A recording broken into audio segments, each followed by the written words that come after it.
আচ্ছা, wifi hacking এর জন্য মূলত যেই সকল অ্যাটাক করা হয় বা করা যেতে পারে, তো সেগুলো নিয়ে আজকে আমাদের এই ভিডিওটি।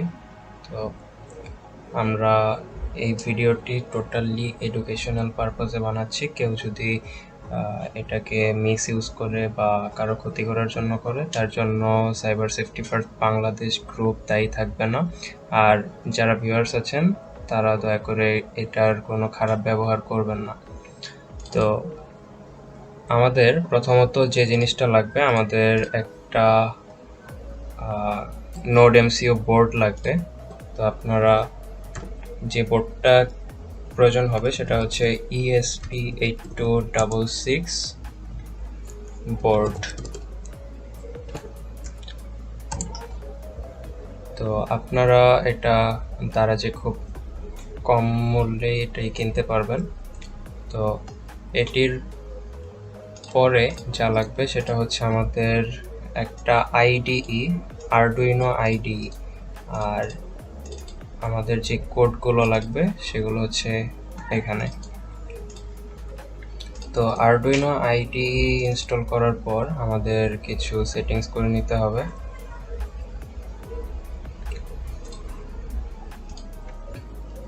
আইডিটি ওপেন হওয়ার পর আমরা এরকম একটি ইন্টারফেস দেখতে পাবো।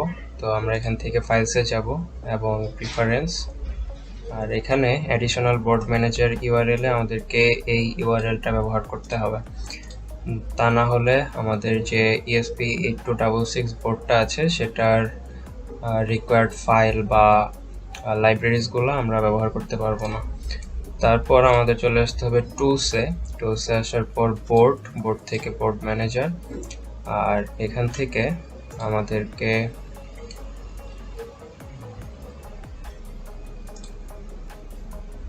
এখানে আমাদের সার্চ করতে হবে ESP8266। তো ESP8266 কমিউনিটি যেই ভার্সনটা দেখতে পাচ্ছি আমরা, এটা সবচেয়ে লেটেস্ট ভার্সন। তো আমাদেরকে এটা ইনস্টল করতে হবে। আমার যেহেতু ইনস্টল করা আছে তাই পাশে রিমুভ বাটনটা দেখতে পাচ্ছি। তো আপনারা এটাকে ইনস্টল করে নেবেন। তো আমাদের আরডুইনোর আইডির ভিতরের কাজ মোটামুটি শেষ। এখন আমরা এটাকে কেটে দিব। এরপর আমাদের যেই কোডগুলো রয়েছে সেটা আমরা এখানে আরডুইনো ফাইলের মধ্যে আমরা এটি পেয়ে যাচ্ছি। এটাকে আমরা ওপেন করলে কোডগুলো সরাসরি আইডির মধ্যে চলে আসবে। তো আমাদের আরডুইনো ফাইলটি ওপেন হওয়ার পর আমরা দেখতে পাচ্ছি এখানে সবগুলো কোড চলে এসেছে। তো এখানে আমরা কিছু কাজ করব। তো আমরা কোডের মধ্যে দেখতে পাচ্ছি SSID name free wifi. SSID name হচ্ছে আপনারা রাউটারে যে নাম ব্যবহার করে থাকেন। যেমন এখানে আমি দেখাই, এই যে এখানে একটা দেখতে পাচ্ছেন জুবাইর সিয়াম, এটা হচ্ছে আমার পার্সোনাল ওয়াইফাই। এটার এসএসআইডি হচ্ছে জুবাইর সিয়াম। তারপর এটা একটা এসএসআইডি, হিডেন নেটওয়ার্ক, এই টোটাল জিনিসটা একটা এসএসআইডি। তো আমরা এই যে অ্যাটাকটা চালাবো, তো এই অ্যাটাকটা চালানোর জন্য আমরা আমাদের যে টার্গেট থাকবে সেই টার্গেটের হুবহু নামে একটা এসএসআইডি ক্রিয়েট করব। যেহেতু এটা আমরা কোনো অনৈতিক কাজে ব্যবহার করব না, তো আমরা যেসব ওয়াইফাই এর প্রতি আমাদের পারমিশন আছে তো আমরা সেগুলো নিয়ে কাজ করব। আমি আমার নিজের টার্ন দিয়ে দেখাচ্ছি। তো এখানে আমি আমার নিজের এসএসআইডিটাই টাইপ করে দিচ্ছি। তারপর হচ্ছে এখানে আমরা কিছু টেক্সট দেখতে পাচ্ছি। তো এটা আমরা পরবর্তীতে দেখাবো এই জিনিসগুলো কিভাবে কাজ করে। তারপর হচ্ছে এখানে গেটওয়ে দেখা যাচ্ছে। তো আমরা এখানে গেটওয়েটাকে একটু চেঞ্জ করে দিব, 192.168.1.21। আচ্ছা, আর বাদ বাকি সব জিনিস আমরা এভাবেই রাখতে পারবো।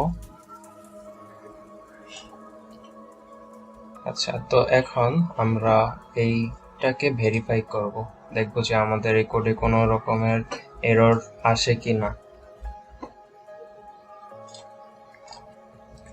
কোড কম্পাইল শেষে আমরা দেখতে পাচ্ছি আমাদের এখানে কোনো রকমের এরর আসেনি।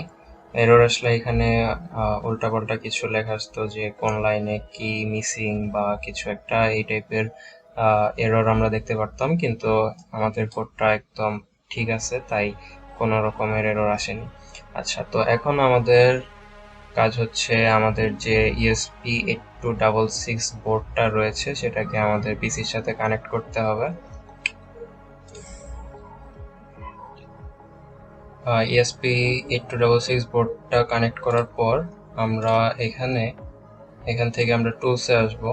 টুলসে আসার পর বোর্ড থেকে ESP8266, আর এখান থেকে জেনেরিক ESP8266 মডিউল আমরা এটিকে সিলেক্ট করব।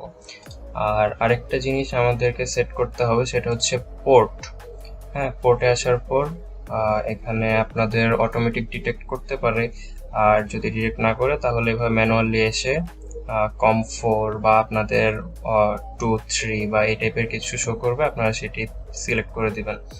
তো পোর্ট সিলেক্ট করা শেষ, এখন আমরা এখান থেকে আপলোডে ক্লিক করে দিচ্ছি। তো আমরা দেখতে পাচ্ছি এখানে আমাদের কোডটা আপলোড হয়ে গিয়েছে। তো আমরা সেটা বুঝবো কিভাবে।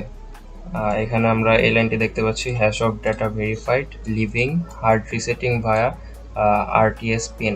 যখন আমরা এই লাইনটি মূলত দেখতে পারবো যে hard resetting via RTS pin, তখন আমরা বুঝবো যে আমাদের কোড আপলোড হয়ে গিয়েছে।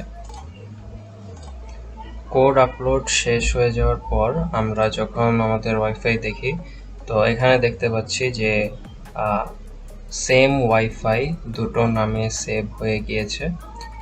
আর পরবর্তীতে যে ওয়াইফাইটি এসেছে সেটা হচ্ছে ওপেন ওয়াইফাই, অর্থাৎ এর কোনো পাসওয়ার্ড প্রোটেকশন নেই। তো ধরেন আমি একজন ভিকটিম, তো যখন দেখবো যে আমার নামে আরেকটি ওয়াইফাই ওপেন, তো তখন আমি এটাকে কানেক্ট করতে চাবো। আর যখন আমি এটাকে কানেক্ট করব তখন অটোমেটিক্যালি এটা ব্রাউজারে নিয়ে আসবে, আর এখানে দেখাবে যে your router firmware is out of date.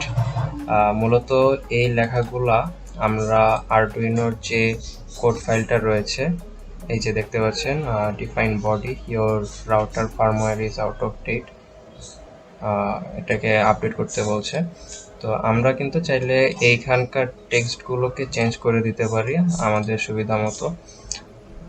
তো এখন আমরা যেটা করব, অ্যাজ এ ভিকটিম আমি কিন্তু এখানে আমি চাবো যে আমার ওয়াইফাই স্মুথ থাকুক, ইউজেসটা একদম স্মুথলি চলুক, এটা সবাই চাবে। তো ওয়াইফাই পাসওয়ার্ড চাচ্ছে রাউটারের ফার্মওয়্যার আপডেট করার জন্য। তো আমি কিন্তু এখানে ইজিলি রাউটারের পাসওয়ার্ডটা দিয়ে দিব। ধরেন আমার পাসওয়ার্ড এরকম দিয়ে হচ্ছে আমি স্টার্ট দিব। তো এর পরের পেজে দেখাবে যে updating your router is being updated, এই টাইপের কিছু কথা দেখাবে। কিন্তু এই যে আমি যে আগের পেজে একটা পাসওয়ার্ড দিয়ে এসেছি সেটি আমার ওয়াইফাইয়ের পাসওয়ার্ডই অবশ্যই।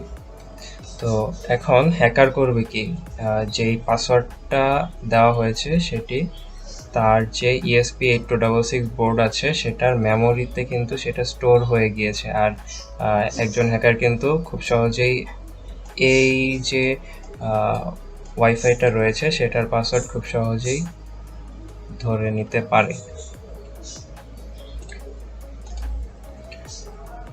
আর ভিকটিম আমাদেরকে কি পাসওয়ার্ড দিয়েছে সেটা যদি আমরা চেক করতে চাই, তার জন্য আমাদের যেই গেটওয়েটা আমরা দিয়েছি 192.168.121, আচ্ছা